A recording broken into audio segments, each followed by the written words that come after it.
It's my privilege to help moderate our candidate forum today. And let me introduce our first candidate, David Walker. David Walker is running for Commissioner of Agriculture in Florida. David's a fifth-generation Floridian. He was born in Plant City to a firefighter and a school teacher.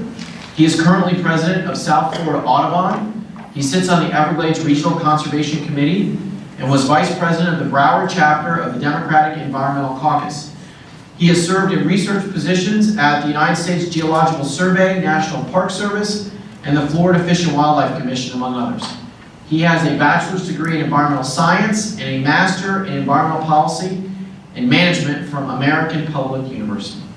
Welcome, David. Oh, it's a pleasure. Thank you. Thank you for being here. Thank you for running for office. I want to say that to everyone who's here today. Representative, you know that. Senator, putting yourself forward for public office is a big undertaking. So thanks to you and your family for doing it.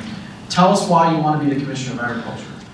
Perfect. Well, thank you for the great introduction, and everyone, thank you for the opportunity to be here today. I decided to run for this position, Commissioner of Agriculture, because I was fed up with the way our government was going. Starting from the White House, who took us out of the Paris Agreement, the head of the EPA, who was not protecting the land, the Department of Interior, who wants to start drilling off our country. As an environmental biologist, I truly believe in science. I think science is key when it comes to making policy and directing on which way this industry needs to go. So I decided to get off the sidelines and to be active in politics and to make my voice heard in Washington, in Tallahassee, and around our country. So I'm running because I'm fed up, and I think we need a scientist in Tallahassee. What are the biggest environmental issues that you see facing Florida? Environmental issues. Water would be number one, because water is our livelihood. I can throw Lake Okeechobee as a great example, how the water goes out to the Gulf and to the ocean versus down to the Keys, down to the Everglades. And every time the water gates, if you will, open, it causes hardships on the environment. It causes hardships on the economy. Tourism, that's $68 billion industry. When there's an algae bloom in a coastal environment, and if you're a tourist and you're there, would you come back? I wouldn't. But also the fishing industry and the hotels and the restaurants along the area. So water would be number one. Protecting the water, conserving the water was probably key to all Floridians. It's a livelihood. The great points about how the economy and the environment are tied together. They really go hand in hand. Right. Let's talk a little bit about agriculture, because that's the position. And agriculture historically has been a huge part of this state's economy. It has been beaten about with disease. In this last year, a hurricane that did immense damage to it. But I think everybody in this room recognizes that we need to keep agriculture as a strong industry in Florida. We don't want to lose that leg on our economic stool. How are you going to work to fight for Florida agriculture? Well, agriculture alone is a $120 billion industry. You briefly talked about the hurricane, and that's a great example on the hardships on the industry itself. When the Hurricane Irma came up the coast, it destroyed billions of dollars of crops, citrus for that matter. And the growers are having a hard time on recovering the damages lost. So as Commissioner of Agriculture, I plan on having a program like a reserve that can help fund, or like a loan program to help the growers and the farmers who have hardships during hurricanes such as that, to help recover and grow the economy. Adam Putnam did good. He did a good, great guy. No offense for him.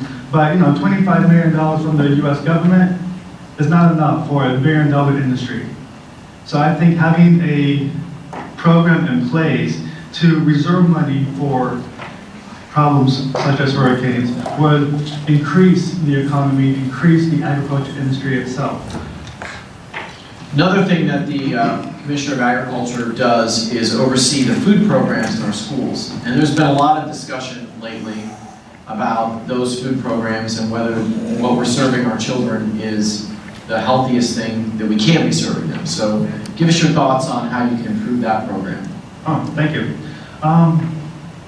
As I travel the state, I am meeting teachers, parents, and students who are having a hard time and sometimes being shamed on if they can afford lunch or not. Students in the school system rely on the school lunches, sometimes a little too much. Sometimes it's the only meal they get until Monday morning. There's a program here in Polk County where they have free lunch program for all Polk County. That's a program I'd like to expand to all public schools in 67 counties. But talking about bringing nutrition back, I would like to do more of a farm to school program, getting the farmers involved. What's great about the state of Florida is that we can grow year round. We have a great environment for growing around the state. And working with local farmers throughout the state of Florida and connecting them with the school itself will bring the other nutrition school lunches back into school program, which will help with diet, which will help with a more revenue to the small farmers and others in that aspect as well. So David, let's jump forward. It's January of next year. You have been elected to be the Commissioner of Agriculture. Tell us what your first 100 days in office will be like and what you will try to accomplish. Perfect. My first 100 days. Number one, I would like to do a review of the whole department.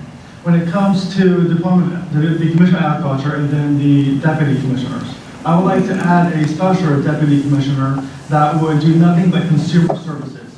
Because I feel that this is a large area within the Department of Agriculture that's kind of overlooked, if you will. And it needs a special attention because it covers so much: nonprofits, fraud, gas pump inspections, inspections of Office Depot, the coffee machines, grocery stores. It affects each and every person in this room and every person in the state of Florida.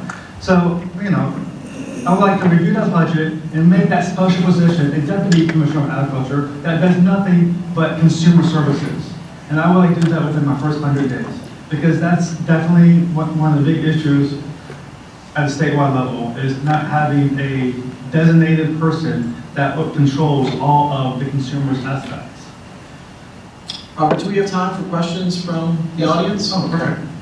I'd like to open it up to the audience, and do we have a microphone for, or you can just speak loudly. Andy, you want to start first, and we'll go to the back. Could you talk for a minute about the other candidates for Commissioner of Agriculture from the Democratic side and why you're the better candidate? Perfect. I am a proud Democrat, but first let me say, we shouldn't be voting for the Alliance for this position, because it affects all Floridians. We should be voting for the best person for the job. On the Democratic side, me and Mayor Jim Porter. Mayor Jim Porter is a mayor of Homestead, and he jumped in the race last month, I suppose. But I've been in this race for almost a year now. 4 people jumped in, 4 people jumped out. What's different between Mayor Jeff Porter and myself is that I come from a science-based background. I have no ties to special interests. I may not hold political office like he does. He's been in office, he's held that seat for 2 or 3 terms now, and been on the commission for 10 plus years. I'm not a career politician, I'm a biologist. And I believe we need science back in Tallahassee to help guide the state when it comes to areas within the agriculture industry. So thank you for your question. Please. So I'm a principal, and my name is Renata Espinoza, so I have 2 questions, okay? So one is about your food school program, because I look at the food school, especially in a Title I school, I see, even though it's approved by the FDA and it has to go through, I see parents, and I see the students, the amount of sugar and salt it has, and I know that there's a stability that they have to go by, FDA. Sometimes these lunches that I see are to the point that's too much fat in it. How can we work with FDA, or how can it be worked with by looking at all the school lunches in all the counties? That's my first question. Thank you for that. I think working with local farmers will bring back nutrition food, fruits and vegetables back into the system versus the pre-made things that they get currently that you microwave and serve. So when it comes to USDA, yes, you're correct. They regulate on exactly how much portions is what. At one time, ketchup was classified as a vegetable, and it shouldn't be. It's tomato paste, but it's not a tomato. So working with USDA and well, I guess what would be key is to working with them to make sure that it fits the needs of the students' needs when it comes to what food group it is, from dairy, fruits and vegetables, and meat, and whatnot. And my second question is, because being a Title I school, we get the free breakfast and the lunch, and we also have dinner. How come it's only just focused on Title I schools and not other schools that don't meet that criteria? I mean, why is it that you have to meet a criteria? Why is it not across the border of all the schools? Because there's only schools in Title I that have breakfast, lunch, and they give a dinner, and then they give a snack when it's in the after-school program. So my question is, why is it not across all the schools in the county? Well, I'm looking to change that. I'm looking to do all public schools around the state, not just Title I, not just, whatever county, but all public schools, because our kids rely on the food that we provide in the school system.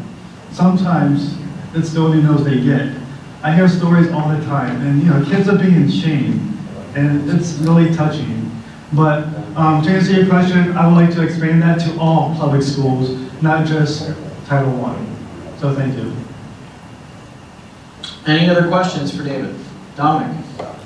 Hang on, you say tomato, tomato. You say tomato or tomato? Well, I probably said tomato, but I meant tomato. I'm just kidding, just kidding. First of all, thank you for jumping into this race, exposing yourself and your family to public service. It's a meat grinder. I think Senator Mew will tell you that. From both perspectives, advising and running, or at least governing. One of the most important things you do, as well as in that position, Commissioner of Agriculture, is serving on the cabinet. Governor and cabinet. There's a cabinet of 3 members plus the governor. What do you think are the most important things you would like to do with whoever she or he may be as governor, the next, say, first 200 or 300 days of the next administration to move Florida forward into the next 4 years? Okay, thank you for that. And also, thank you for allowing me to be here and for thanking me for entering the race. Because running for office, if anyone ever decides to run for office, go for it, do it. It's a lot of work. You'll be criticized for everything. But to answer your question, yes, the cabinet is a very important position. And as I travel the state and talk to people, unfortunately, people don't know exactly what this position does and that it's even a cabinet level position. So a few of the things that I would like to see change, of course, is to giving ex-felons the right to vote. Yes, we do have the Florida Amendment 4 coming up, but if that doesn't pass, I would like to address that next time around. Because I truly believe in second chances. If it wasn't for the nurses and the doctors that gave me a second chance growing up, I wouldn't be here today. And I think when it comes to the ex-felons and the right to vote, it's a constitutional right. So I truly believe that. So thank you for your question. I think that would be a big issue, a big deal down the road. So thank you. Okay. David Walker, give him a round of applause, please.